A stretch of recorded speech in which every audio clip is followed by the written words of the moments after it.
Election کے بعد ہم نے آپ کے ساتھ کئی سارے پریس کانفرنسز کیے، آپ کے ساتھ الیکشن کے حوالے سے بات ہوئی، آپ کے ساتھ پری الیکشن میں جو سرکمسٹانسز تھے اس کے حوالے سے بھی آپ کے ساتھ بات ہوئی۔ ہم نے آپ کے ساتھ اپنے پارٹی کا ویژن شیئر کیا۔ ہم نے آپ کے ساتھ عمران خان صاحب جو حقیقی عوامی لیڈر ہے، جو اس وقت اس کی مقبولیت پوری دنیا میں نون ہے، اور جس کے جیل میں ہوتے ہوئے بھی عوام نے اس کے نظریے کو سر آنکھوں پہ قبول کرتے ہوئے اتنے تعداد میں جس کی پاکستان کی ہسٹری میں مثال نہیں ملتی ان کو الیکٹ کروایا۔ اور اس کے لیے اب ہم سٹرگل کر رہے ہیں کہ حقیقی جمہوریت کی طرف ہم آگے بڑھے، اور ہم دن رات یہ کوشش کرتے ہیں کہ جن لوگوں نے غلامی نامنظور کے سلوگن کو ایکسپٹ کر کے ہمیں جو مینڈیٹ دیا، خان صاحب پہ اعتماد کیا، اور جن لوگوں کو خان صاحب نے چوز کیا ان لوگوں کو بھی منتخب کروایا، اس کی ایک بہت بڑی ذمہ داری عائد ہوتی ہے۔ حقیقتاً وہ لوگ جو کرسیوں کی طرف بھاگے جا رہے ہیں ان کے پاس عوامی مینڈیٹ کوئی نہیں ہے، وہ سٹولن مینڈیٹ ہے۔ ٹرسٹ عوام کا ہمیشہ ارن کیا جاتا ہے۔ وہ جو لوگ یہ کہتے ہیں اس کرسیوں پہ ہم جانے والے ہیں، اوت اٹھانے والے ہیں، وہ انفیکٹ اپنے گھر میں ہی یہی سوچتے ہیں کہ عوام کے وہ منتخب کردہ نمائندے نہیں ہیں۔ اور اگر آپ عوام کے منتخب کردہ نمائندے نہیں ہیں تو آپ کے پاس وہ ویژن، وہ جذبہ، وہ استطاعت، وہ ایمانداری، وہ لگن وہ نہیں ہوتا کہ آپ اس ملک کو آگے لے کے جا سکیں۔ ہمارے ملک کو کئی سارے چیلنجز درپیش ہے، چاہے وہ سیاسی ہو چاہے وہ معاشی۔ پاکستان تحریک انصاف خان صاحب اپنے ویژن کے مطابق آگے بڑھتے ہوئے ہم چاہتے ہیں کہ پاکستان کی ترقی ہو، اکنامی کی ترقی ہو، لیکن آپ نے دیکھا ہے on and off I M F programme کا اور ایک لیٹر کا بھی ذکر ہوتا رہا ہے۔ ہم نے یہ کلیئر کر کہا تھا کہ پاکستان تحریک انصاف خان صاحب کے انسٹرکشن کے مطابق، خان صاحب کا ویژن ہے، پاکستان کو ترقی کی طرف لے کے جائیں گے، اور پاکستان کی ہر ترقی میں ہر ممکن کوشش کریں گے، لیکن پاکستان کی عوام پہ کسی کو برڈن بننے بھی نہیں دیں گے۔ ساتھ ہی ساتھ جو لیٹر آئی ایم ایف کی طرف جانا تھا جس کا آپ نے بار بار تذکرہ کیا، اس سے پہلے ہم اکانومی پہ ایک نظر ڈلوانا چاہتے ہیں۔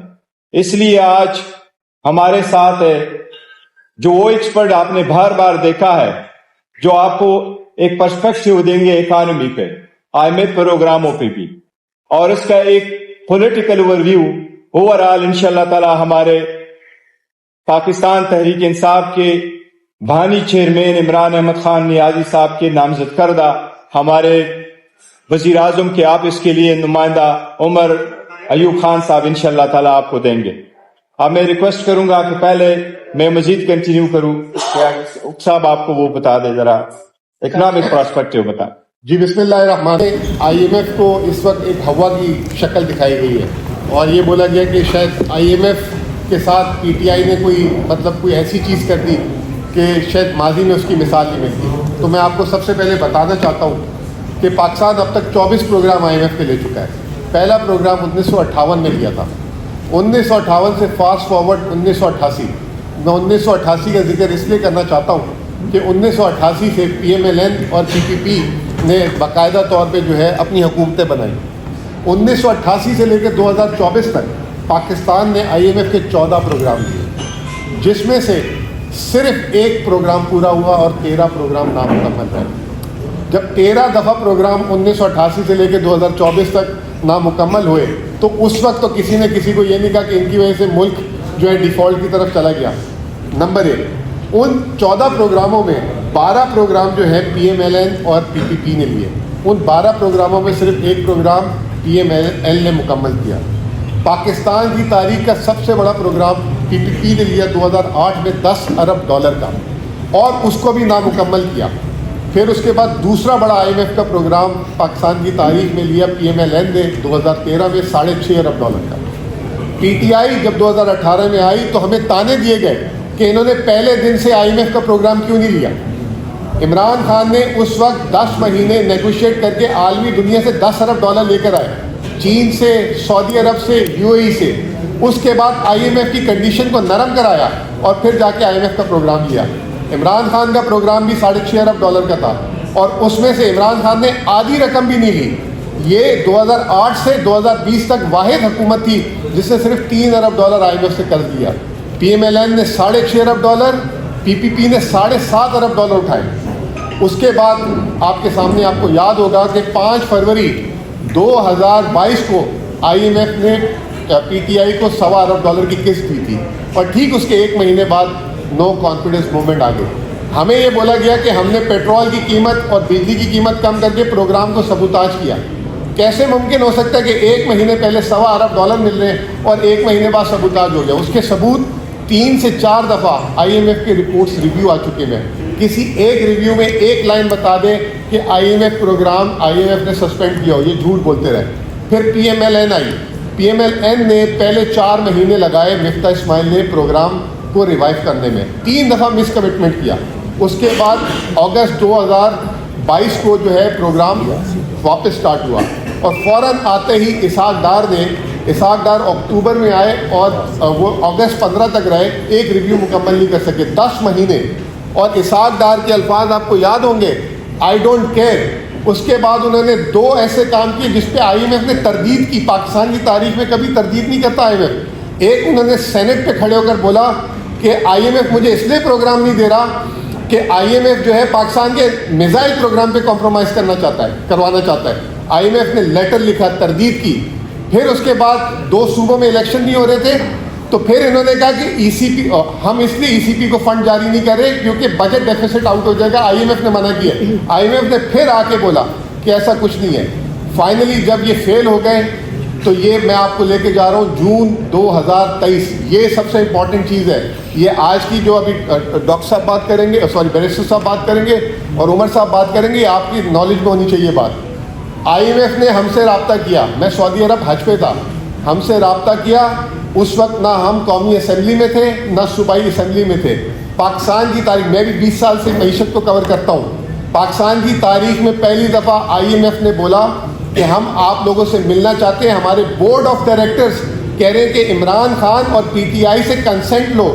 اگر پاکستان کو 9 ماہ کا پروگرام دینا ہے تو عمران خان کی کنسنٹ ہوگی تو پروگرام دیا جائے گا. زمان پاک میں میٹنگ ہوئی جس میں عمر بھائی بھی تھے, شاہ محمود قریشی صاحب بھی تھے, اور شوکت ترین صاحب بھی تھے. 1.25 گھنٹے کی میٹنگ میں IMF سے پوچھا کہ آپ یہ پروگرام کیوں دینا چاہتے ہیں. انہوں نے کہا کہ پاکستان کو اگر ہم نے اس وقت پروگرام نہیں دیا تو پاکستان دیوالیہ ہو جائے گا. تو خان صاحب نے کہا تو دے دیں. انہوں نے کہا ہمارے بورڈ آف ڈائریکٹرز کی گائیڈ لائنز ہیں کہ PTI کی کنسنٹ لیں, اگر PTI کی کنسنٹ نہیں ہوگی تو یہ پروگرام نہیں ہوگا. اس وقت خان صاحب پولیٹیکلی 200 مقدمے ہو چکے تھے, بہت چیزیں ہو چکی تھی, انہوں نے اس کو سائڈ پہ رکھا, پروگرام کی کنسنٹ دی. خان صاحب نے پوچھا کہ یہ پروگرام ہے کیا. انہوں نے کہا 9 مہینے کا پروگرام ہے 3 حصوں میں. پہلا حصہ PDM, دوسرا حصہ کیئر ٹیکر, تیسرا حصہ نئی گورنمنٹ جب کیئر ٹیکر نئی گورنمنٹ آئے گی اس کو ہم کس دیں گے. خان صاحب نے اس پہ جواب میں بولا کہ کیا گارنٹی ہے کہ الیکشن ہو جائیں گے. اس وقت نومبر میں الیکشن ہونے تھے. IMF نے کہا کہ نومبر میں ہمیں حکومت نے کہا کہ الیکشن ہوں گے. خان صاحب نے کہا کہ can you guarantee free fair and timely election. تو انہوں نے کہا آبویسلی جو آخری پارٹ ہے جو تیسرا جس میں ہم نے آخری قسط جاری کرنی ہے وہ نئی حکومت کو اسی وقت ملے گی جب نئی حکومت بنے گی. یہاں بات ختم نہیں ہوتی. نومبر میں پہلا ریویو ہوتا ہے اس پروگرام کا. پہلا ریویو ہوتا ہے IMF پاکستان آتی ہے 2 نومبر کو. 4 یا 5 نومبر کو, یہ شاید آپ لوگوں کے لیے آج پہلی دفعہ بات یہ میں کر رہا ہوں, 4 یا 5 نومبر کو IMF نے پھر PTI سے رابطہ کیا اور بولا کہ IMF کے بورڈ آف ڈائریکٹرز کی ریکوائرمنٹ ہے آپ لوگوں سے ملنے کی. میں نے جو ہے پیغام بھجوایا کہ جی اس وقت تو عمران خان صاحب جیل میں نہیں تھے, اب وہ جیل میں ہیں اور باقی لیڈرشپ ہائیڈنگ میں ممکن نہیں ہو سکتا. انہوں نے 15 نومبر کو ریویو مکمل کیا جس کی قسط 7 دسمبر کو جاری ہونی تھی, وہ جاری نہیں ہوئی. بورڈ آف ڈائریکٹرز نے کہا جب تک PTI کی لیڈرشپ سے نہیں ملیں گے اس وقت تک یہ آگے قسط نہیں چلے گی. پھر ہمارے بیرسٹر صاحب ان سے ایک انفارملی ملے اور یہ بھی شاید میڈیا میں ڈسکلوز ہوئی ہوگی بات. اس کے بعد 11 جنوری کو قسط جاری ہوئی. اگر یہ PTI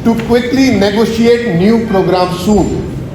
The forthcoming coalition government electoral mandate may not be sufficient strong to pursue the difficult reforms that will likely to earn the successor program.